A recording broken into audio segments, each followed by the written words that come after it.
The Kenyan youths are preparing to storm the streets again. This time around, they want to double what they did before. Anyway, let me explain. Few months after the Kenyan youths, the Gen Z stepped out on the street of Kenya to protest against the financial bill that was passed by the government. Since then, their president, William Ruto, has been a good man. According to them, he has tried to make everything right, including holding all his cabinet, all his appointees, all his ministers, holding them accountable and making sure that they do the right thing, and also making sure that every end of month or every end of the year, all the ministers come out and audit themselves and also hold them accountable and make sure that they did well, and any one of them that don't do well will be dropped. Anyway, listen to this. Accountability must cascade through all levels of ministries, departments, and agencies to individual officers. At the end of the financial year, each cabinet secretary will receive a performance report card reflecting their ministry's achievements. These scorecards will ensure that performance contracting is not seen as a meaningless ritual. This scorecard will carry recognition, rewards, and sanctions which will be applied without fail. Excellence, integrity,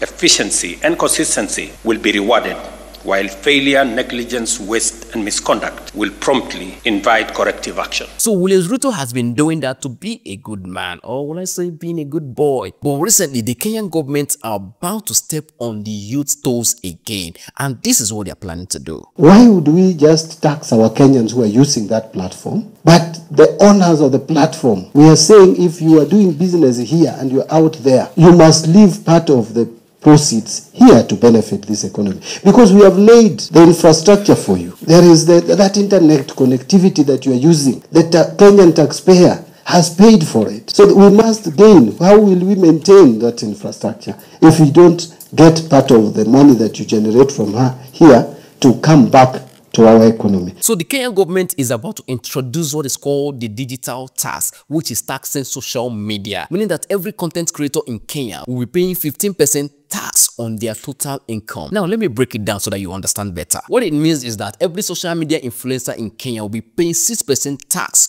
on whatever they receive on their revenue in Kenya. And also, before receiving that, let's just take, for example, a YouTuber in Kenya. Before you withdraw your money on YouTube from Kenya, the YouTube will already collect 30% before you withdraw, before giving you your money. And also, the government will treat the remaining one that comes into your hand as an income, which they will take another 6% from as an income from you after taking a social media tax from it. And remember, YouTube has already taken 30% tax from it. So they will also take 6% from it as an income tax. Now, after taking that 6% tax, the government will take additional 2% tax, which they call an additional income tax from you as an influencer. By the time they take all that tax from you, what else will be left as an influencer to spend?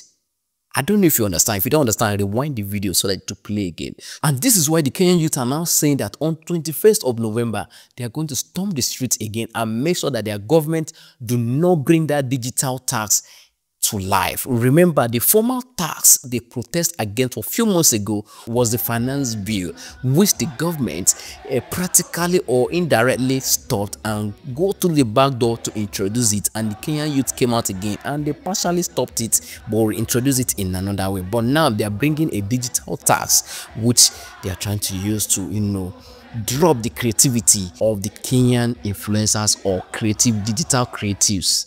I don't know if you understand it. So as it stands right now, on 21st of November, the Kenyan youth are going to storm the streets again. According to them, they are not just going to storm the streets, they are storming the parliament. They're going to take over all their parliaments in Kenya, and they will make sure that the government reverts that bill and it doesn't come to life. Anyway, trust the Kenyan youths now. They are the ones who knows how to protest. They have the protest scripts in their hand. They have the templates and they set the standard of protest. Let's watch from other part of Africa, other part of the world to see how they achieve this time around. Anyway, you watching me, tell me what you think about this in the comment section. But before you do that, it's important as a Nigerian, you do not forget to enjoy your weekend.